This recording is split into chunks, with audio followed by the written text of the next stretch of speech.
എല്ലാ വിദ്യാർത്ഥികൾക്കും പുതിയൊരു വീഡിയോയിലേക്ക് സ്വാഗതം. ഈ വർഷത്തെ AMCS FNCക്ക് BSc നഴ്സിംഗ് കോഴ്സുകളിലേക്കുള്ള 4th അലോട്ട്മെൻറ്റിനായിട്ടുള്ള ഓപ്ഷൻ കൺഫർമേഷൻ വിദ്യാർത്ഥികൾക്ക് സെപ്റ്റംബർ 5-ാം തീയതി വരെ amcsfnck.com വെബ്സൈറ്റ് വഴി നൽകാവുന്നതാണ്. അപ്പോൾ 4th അലോട്ട്മെൻറ്റിനായിട്ട് വിദ്യാർത്ഥികൾക്ക് ഈ ഒരു സെപ്റ്റംബർ 5-ാം തീയതി വരെ ഈ ഒരു ഓപ്ഷൻ കൺഫർമേഷൻ ലോഗിൻ ചെയ്തുകൊണ്ടാണ് നൽകേണ്ടത്. അതുപോലെ 7-ാം തീയതിയാണ് വിദ്യാർത്ഥികളുടെ ഈ ഒരു അലോട്ട്മെൻറ്റ് പ്രസിദ്ധീകരിക്കുന്നത്. ഇവിടെ നിങ്ങൾക്ക് ആപ്ലിക്കൻ്റ് ലോഗിൻ എന്ന് പറഞ്ഞുകൊണ്ട് കാണാം. ജസ്റ്റ് അതിൽ ക്ലിക്ക് ചെയ്യുക. ക്ലിക്ക് ചെയ്ത ശേഷം വിദ്യാർത്ഥികൾക്ക് നിങ്ങളുടെ ആപ്ലിക്കൻ്റ് ID അല്ലെങ്കിൽ ഇമെയിൽ ID ഇവയിൽ ഏതെങ്കിലും ഒന്ന് കൊടുത്ത് പാസ്വേഡ് കൂടി കൊടുത്ത് ലോഗിൻ ചെയ്യാവുന്നതാണ്. ഈ ഒരു സമയത്ത് വിദ്യാർത്ഥികൾക്ക് അതായത് കൺഫർമേഷൻ ചെയ്തിട്ടില്ല എങ്കിൽ നിങ്ങളെ ഈ ഒരു അലോട്ട്മെൻറ്റിൽ പരിഗണിക്കുന്നതല്ല എന്നുള്ളത് പ്രത്യേകം സൂചിപ്പിച്ചിട്ടുണ്ട്. അപ്പോൾ ഇനി വിദ്യാർത്ഥികൾക്കുള്ള നിർദ്ദേശങ്ങൾ നമുക്ക് നോക്കാം. എങ്ങനെയാണ് ഈ ഒരു ഓപ്ഷൻ കൺഫർമേഷൻ ചെയ്യേണ്ടത് എന്നുള്ള കാര്യം ഈ ഒരു നിർദ്ദേശത്തിൽ നൽകിയിട്ടുണ്ട്. ജസ്റ്റ് നിങ്ങൾ ഈ ഒരു നിർദ്ദേശങ്ങൾ വായിച്ചു നോക്കുക. അപ്പോൾ നിലവിൽ ഈ ഒരു ലോഗിൻ ചെയ്യാനായിട്ട് പ്രത്യേകിച്ച് അതായത് ആപ്ലിക്കൻ്റ് IDയും അതുപോലെ പാസ്വേഡൊന്നും ഇല്ലാത്തതുകൊണ്ടാണ് ജസ്റ്റ് നിങ്ങളോട് ഈ ഒരു രീതിയിൽ ജസ്റ്റ് പറയുന്നത്. അപ്പോൾ ഈ നിർദ്ദേശങ്ങൾ നിങ്ങൾ കൃത്യമായിട്ട് നോക്കുകയാണെങ്കിൽ നിങ്ങൾക്ക് സ്വന്തമായിട്ട് തന്നെ ഈ ഒരു കാര്യങ്ങളൊക്കെ ചെയ്യാവുന്നതാണ്. അപ്പോൾ വിദ്യാർത്ഥികൾ ചെയ്യേണ്ട പ്രധാനപ്പെട്ട കാര്യം എന്ന് പറയുന്നത് നിങ്ങൾക്ക് ഈ ഒരു മുൻ അലോട്ട്മെൻറ്റിൽ പ്രവേശനം ലഭിക്കാത്ത വിദ്യാർത്ഥികൾക്കും അതുപോലെ തന്നെ ഈ ഒരു റാങ്ക് ലിസ്റ്റിൽ ഉൾപ്പെട്ടവർക്കുമാണ് ഈ ഒരു 4th അലോട്ട്മെൻറ്റിനായിട്ട് അതായത് സെപ്റ്റംബർ 5-ാം തീയതി വരെ ഓൺലൈനായിട്ട് ഈ ഒരു കോളേജ് ഓപ്ഷൻ രജിസ്ട്രേഷൻ അതായത് നിങ്ങൾ ഓപ്ഷൻസ് നൽകിയിട്ടുണ്ടായിരുന്ന ആ ഒരു ഓപ്ഷനുകളൊക്കെ കൺഫേം ചെയ്യാനായിട്ട് സാധിക്കുന്നത്.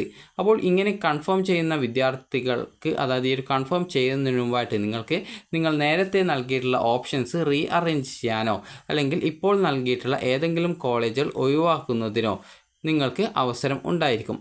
അതുപോലെ തന്നെ നിങ്ങൾക്ക് ഓൺലൈനായിട്ട് കോളേജ് ഓപ്ഷൻ രജിസ്ട്രേഷൻ പുതുതായിട്ട് കൺഫർമേഷൻ ചെയ്തവരെ മാത്രം ഉൾപ്പെടുത്തിക്കൊണ്ടായിരിക്കും ഇനി 4ാമത്തെ അലോട്ട്മെൻറ്റും ഇനി ഈ ഒരു കോളേജുകളിലൊക്കെ വരുന്ന വേക്കൻസി അനുസരിച്ച് ആ ഒരു സീറ്റുകളിലേക്ക് അതായത് വേക്കൻസി ഉണ്ടാവുന്ന സീറ്റുകളിലേക്കും ഇപ്പോൾ ഓപ്ഷൻ കൺഫർമേഷൻ ചെയ്ത വിദ്യാർത്ഥികളെ മാത്രമേ പരിഗണിക്കുകയുള്ളൂ. അതായത് നിങ്ങൾ ഇപ്പോൾ ഓപ്ഷൻ കൺഫർമേഷൻ ചെയ്താൽ മാത്രമാണ് വിദ്യാർത്ഥികൾക്ക് പിന്നീട് വരുന്ന അതായത് 4th അലോട്ട്മെൻറ്റിന് ശേഷം പിന്നീട് വേക്കൻസി ഒക്കെ വരികയാണെങ്കിൽ അതിലേക്ക് നിങ്ങളെ പരിഗണിക്കുകയുള്ളൂ.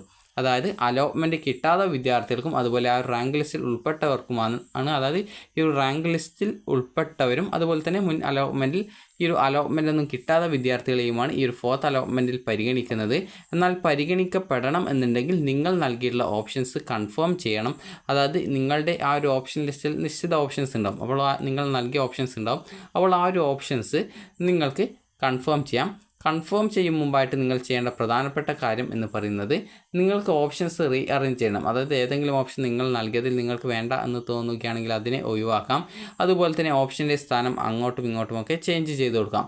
അപ്പോൾ ഇങ്ങനെ ഈ ഒരു ഓപ്ഷൻ റീഅറേഞ്ച് ചെയ്യണം എന്നോ അല്ലെങ്കിൽ ഡിലീറ്റ് ചെയ്യണം എന്നുള്ളത് നിർബന്ധമല്ല.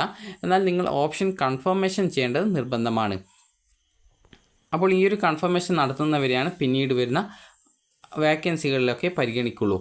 അപ്പോൾ ഈ ഒരു അലോട്ട്മെൻറ്റ് ലഭിച്ചാൽ പ്രവേശനം നേടും എന്ന് ഉറപ്പുള്ള കോളേജുകൾ മാത്രം ഓപ്ഷൻ നൽകുക. അതായത് നിങ്ങൾക്ക് പുതുതായിട്ട് ഓപ്ഷൻ നൽകാനുള്ള സൗകര്യം ആ ഒരു പേജിൽ ഉണ്ടോ എന്നുള്ള കാര്യം അറിയില്ല. അത് ജസ്റ്റ് നിങ്ങൾ ലോഗിൻ ചെയ്താൽ മാത്രമാണ് അറിയാനായിട്ട് പറ്റുള്ളൂ. അപ്പോൾ അതുകൊണ്ട് തന്നെ ജസ്റ്റ് ലോഗിൻ ചെയ്ത് ആ ഒരു കാര്യങ്ങൾ ശ്രദ്ധിക്കുക. ഇനി വിദ്യാർത്ഥികൾ ശ്രദ്ധിക്കേണ്ട പ്രധാനപ്പെട്ട കാര്യം എന്ന് പറയുന്നത് നിങ്ങൾ ഈ ഒരു 31-ാം തീയതി മുതൽ 5-ാം തീയതി വരെ ഓൺലൈനായിട്ട് സമർപ്പിച്ച ഓപ്ഷനുകൾ പരിഗണിച്ചുകൊണ്ടാണ് ഓപ്പൺ മെറിറ്റ് റാങ്ക് ലിസ്റ്റിൻ്റെ അടിസ്ഥാനത്തിൽ ഈ ഒരു സെപ്റ്റംബർ 7-ാം തീയതി ഈ ഒരു 4ാമത്തെ ഓൺലൈൻ അലോട്ട്മെൻറ്റ് പ്രസിദ്ധീകരിക്കുന്നത്.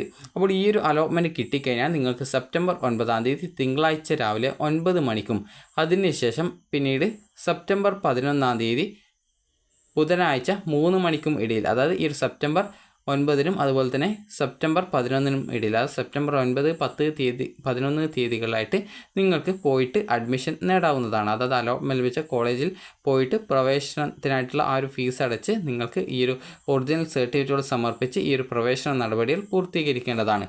അപ്പോൾ ഈ ഒരു സമയം കൃത്യമായിട്ട് നിങ്ങൾ പാലിക്കുക. അതായത് നിങ്ങൾക്ക് ഈ ഒരു 4th അലോട്ട്മെൻറ്റിൽ ആദ്യമായിട്ട് കിട്ടുന്ന സമയത്ത് നിങ്ങൾക്ക് അലോട്ട്മെൻറ്റ് മെമ്മോ കിട്ടണമെന്നുണ്ടെങ്കിൽ നിങ്ങൾ ഏകദേശം 25,000 രൂപ ഈ ഒരു ടോക്കൺ ഫീ ഇനത്തിൽ അടക്കുകയും ബാക്കി പൈസ നിങ്ങൾ അഡ്മിഷനായിട്ട് പോകുമ്പോൾ അടക്കുകയുമാണ് ചെയ്യേണ്ടത്. അതായത് ഇപ്പോൾ നിങ്ങൾക്ക് ഈ ഒരു പുതുതായിട്ട് ഓപ്ഷൻ നൽകാനുള്ള സൗകര്യം പേജിൽ ഉണ്ടോ എന്നുള്ള കാര്യം ഇതിൽ വ്യക്തമാക്കിയിട്ടില്ല. എന്നാൽ നിങ്ങൾ നൽകിയുള്ള ഓപ്ഷൻ കൊണ്ട് ഉദ്ദേശിക്കുന്നത് നിങ്ങൾ ഓപ്ഷൻ കൺഫർമേഷൻ ചെയ്യും. അപ്പോൾ അങ്ങനെ കൺഫേം ചെയ്ത് നൽകുന്ന ഓപ്ഷനുകളെയാണ് ഇതിൽ നിങ്ങൾ നൽകിയിട്ടുള്ള ഓപ്ഷൻ എന്ന് ഇതിൽ വിശേഷിപ്പിച്ചിട്ടുള്ളത്. അപ്പോൾ അതുകൊണ്ട് തന്നെ നിങ്ങൾ ശ്രദ്ധിക്കേണ്ടത് നിങ്ങൾക്ക് അലോട്ട്മെൻറ്റ് കിട്ടാത്ത വിദ്യാർത്ഥികൾക്കാണ് ഈ ഒരു അതായത് 4th അലോട്ട്മെൻറ്റിൽ പങ്കെടുക്കാൻ പറ്റുന്നത്. അപ്പോൾ നിങ്ങൾക്ക് ലോഗിൻ ചെയ്യുക. ലോഗിൻ ചെയ്ത ശേഷം നിങ്ങൾക്ക് നിങ്ങൾ നൽകിയുള്ള ഓപ്ഷൻസൊക്കെ കാണാൻ പറ്റും. അപ്പോൾ നിങ്ങൾക്ക് ഈ ഒരു ഓപ്ഷൻസൊക്കെ കണ്ടു കഴിഞ്ഞാൽ നിങ്ങൾക്ക് ഏതെങ്കിലും ഓപ്ഷൻ ഒഴിവാക്കണമെങ്കിലോ അതിൻ്റെ സ്ഥാനം അങ്ങോട്ടും ഇങ്ങോട്ടുമൊക്കെ ചേഞ്ച് ചെയ്ത് കൊടുക്കണമെങ്കിൽ അങ്ങനെ ചേഞ്ച് ചെയ്ത് കൊടുക്കാവുന്നതാണ്. ഈ ഒരു ചേഞ്ചുകളൊന്നും ചെയ്യേണ്ടതില്ല എങ്കിൽ പ്രത്യേകിച്ച് അങ്ങനെയൊന്നും ചെയ്യേണ്ടതില്ല. അപ്പോൾ അതിനുശേഷം നിങ്ങൾക്ക് ഈ ഒരു അതായത് റീഅറേഞ്ച് ഒക്കെ ചെയ്ത് കഴിഞ്ഞാൽ നിങ്ങൾക്ക് അതിൽ കൺഫേം എന്ന് പറഞ്ഞിട്ടുള്ള ഒരു ബട്ടൺ കാണാൻ പറ്റും. ജസ്റ്റ് കൺഫേം ചെയ്യുക. കൺഫേം ചെയ്ത് കഴിഞ്ഞാൽ നിങ്ങൾക്ക് നിങ്ങളുടെ ഈ ഒരു മെയിലിലേക്ക്, അതായത് നിങ്ങളുടെ ഇമെയിൽ അഡ്രസ്സിലേക്ക് അതുമായി ബന്ധപ്പെട്ടുള്ള ഒരു മെയിൽ വരും. അതുപോലെ SMS നിങ്ങൾക്ക് വരുന്നതാണ്. അതായത് നിങ്ങളുടെ ഓപ്ഷൻ കൺഫേം ചെയ്തു എന്ന് പറഞ്ഞുകൊണ്ട് നിങ്ങളുടെ ആ ഒരു മെയിലിലേക്ക് ഒരു ഇമെയിൽ വരുന്നതായിരിക്കും. അപ്പോൾ നിങ്ങളുടെ ആ ഒരു ഓപ്ഷൻസ് നൽകിയിട്ടുണ്ട് എന്നുള്ളത് നിങ്ങൾക്ക് കൃത്യമായിട്ട് മനസ്സിലാക്കാം. അതുപോലെ നിങ്ങൾ ശ്രദ്ധിക്കേണ്ടത്, നിങ്ങൾക്ക് ഏതെങ്കിലും ഓപ്ഷൻ ഒഴിവാക്കണമെന്നുണ്ടെങ്കിൽ ഒഴിവാക്കാം. കൺഫർമേഷൻ ചെയ്യും മുമ്പാണ് ഈ ഒരു കാര്യങ്ങൾ, അതായത് ഓപ്ഷൻ റീഅറേഞ്ച് ചെയ്യാനും അതുപോലെ ഏതെങ്കിലും ഓപ്ഷൻ റിമൂവ് ചെയ്യണമെങ്കിൽ അങ്ങനെ ചെയ്യാനുമുള്ള സൗകര്യം. നിങ്ങൾക്ക് ഒരു ഓപ്ഷൻസ് റിമൂവ് ചെയ്യേണ്ടതില്ല എന്നാണെങ്കിൽ റിമൂവ് ചെയ്യാതെ തന്നെ കൺഫർമേഷൻ ബട്ടണിൽ ക്ലിക്ക് ചെയ്ത് കൺഫർമേഷൻ ചെയ്യാവുന്നതാണ്. അത് ലോഗിൻ ചെയ്ത ശേഷം കൺഫർമേഷൻ ബട്ടൺ ക്ലിക്ക് ചെയ്ത് കൺഫർമേഷൻ ചെയ്യുകയും അതിനുശേഷം നിങ്ങൾക്ക് ഒരു മെയിൽ അതുപോലെ തന്നെ SMS നിങ്ങളുടെ ആ ഒരു ഫോണിലേക്ക് വരുന്നതായിരിക്കും.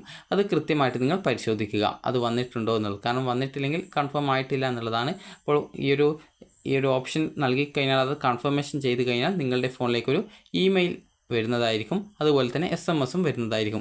ഇതിലേതെങ്കിലും ഒന്ന് വന്നിട്ടുണ്ടോ എന്നുള്ള കാര്യം പ്രത്യേകം ശ്രദ്ധിക്കുക. അതിനുശേഷം 7-ാം തീയതിയാണ് ഈ ഒരു അലോട്ട്മെൻറ്റ് വരിക, അതായത് നിങ്ങളുടെ 4th അലോട്ട്മെൻറ്റ് വരിക. അപ്പോൾ പ്രത്യേകം ശ്രദ്ധിക്കേണ്ടത്, ഇപ്പോൾ ഓപ്ഷൻ കൺഫർമേഷൻ ചെയ്യുന്ന വിദ്യാർത്ഥികളെ മാത്രമാണ് പിന്നീട് വരുന്ന വേക്കൻസിയിലൊക്കെ പരിഗണിക്കുള്ളൂ. അതുകൊണ്ട് തന്നെ ഇതിൽ പരിഗണിക്കപ്പെടണം എന്നുണ്ടെങ്കിൽ കൺഫർമേഷൻ നിർബന്ധമായിട്ടും ചെയ്യാനായിട്ട് ശ്രദ്ധിക്കേണ്ടതാണ്. അപ്പോൾ നിങ്ങൾ നൽകിയുള്ള ഓപ്ഷൻസിൽ ഇനി വേക്കൻസി ഈ ഒരു 4th അലോട്ട്മെൻറ്റ് ശേഷം വരികയാണെങ്കിൽ ഇപ്പോൾ ഓപ്ഷൻ നൽകിയ വിദ്യാർത്ഥികളെ ഉൾപ്പെടുത്തിക്കൊണ്ട് സ്പോട്ട് അഡ്മിഷൻ എന്നുള്ള രീതിയിൽ അലോട്ട്മെൻറ്റ് പ്രസിദ്ധീകരിക്കും. അല്ലെങ്കിൽ സ്പെഷ്യൽ അലോട്ട്മെൻറ്റ് എന്ന രീതിയിലാണ് അലോട്ട്മെൻറ്റ് വരിക. അപ്പോൾ വിദ്യാർത്ഥികൾക്ക് ഈ ഒരു അലോട്ട്മെൻറ്റ് 4th അലോട്ട്മെൻറ്റിൽ അലോട്ട്മെൻറ്റ് കിട്ടുകയാണെങ്കിൽ 25,000 രൂപ നിങ്ങൾ ടോക്കൺ ഫീ പേയ്മെൻ്റ് ആയിട്ട് അടക്കുകയും അതിനുശേഷം നിങ്ങൾക്ക് അതായത് ഒരു സെപ്റ്റംബർ 9 മുതൽ 10, 11 തീയതികളിലായിട്ട് നിങ്ങൾക്ക് അലോട്ട്മെൻറ്റ് ലഭിച്ച ആ ഒരു കോളേജിൽ പോയിട്ട് ഫീസ് അടച്ച് നിങ്ങൾക്ക്, അതായത് ഫീസ് എന്ന് പറയുന്നത് ബാക്കി ഫീസാണ്. അതായത് ഏകദേശം ഒരു 81,000 രൂപ എക്സ്ട്രാ ആയിട്ട്, അതായത് എക്സ്ട്രാ അല്ല, ആ ഒരു ബാക്കി ഫീസ് ഉണ്ടാവും. അതിനോടൊപ്പം ഒരു 10,000 രൂപ കോഷൻ ഡെപ്പോസിറ്റ് ഉണ്ടാവും. അതുപോലെ തന്നെ PTA ഫണ്ട് ഇതുപോലുള്ള എക്സ്ട്രാ ഫീസും വരുന്നതാണ്. അപ്പോൾ ആ ഒരു ഫീസൊക്കെ എടുത്തുകൊണ്ട് അതുപോലെ നിങ്ങളുടെ ഡോക്യുമെൻറ്റ്സ് ഒക്കെ എടുത്തുകൊണ്ട് നിങ്ങൾക്ക് പോയിട്ട് അഡ്മിഷൻ നേടാവുന്നതാണ്. അപ്പോൾ ഈ ഒരു 4th അലോട്ട്മെൻറ്റിൽ പരിഗണിക്കപ്പെടണം എന്ന് ആഗ്രഹിക്കുന്ന, അലോട്ട്മെൻറ്റ് ഇതുവരെ കിട്ടാത്ത വിദ്യാർത്ഥികൾ ഈ ഒരു ഓപ്ഷൻ കൺഫർമേഷൻ ചെയ്യാനായിട്ട് പ്രത്യേകം ശ്രദ്ധിക്കുക. അപ്പോൾ എങ്ങനെ ഓപ്ഷൻ കൺഫർമേഷൻ ചെയ്യണം എന്നുള്ളത് കൃത്യമായിട്ട് മനസ്സിലായിട്ടുണ്ടാകുമെന്ന് കരുതുന്നു. അപ്പോൾ നിങ്ങൾക്ക് ഈ ഒരു വീഡിയോ ഉപകാരപ്രദമായിട്ടുണ്ടെങ്കിൽ ലൈക്ക് ചെയ്യുക, ഷെയർ ചെയ്യുക. Thank you for watching.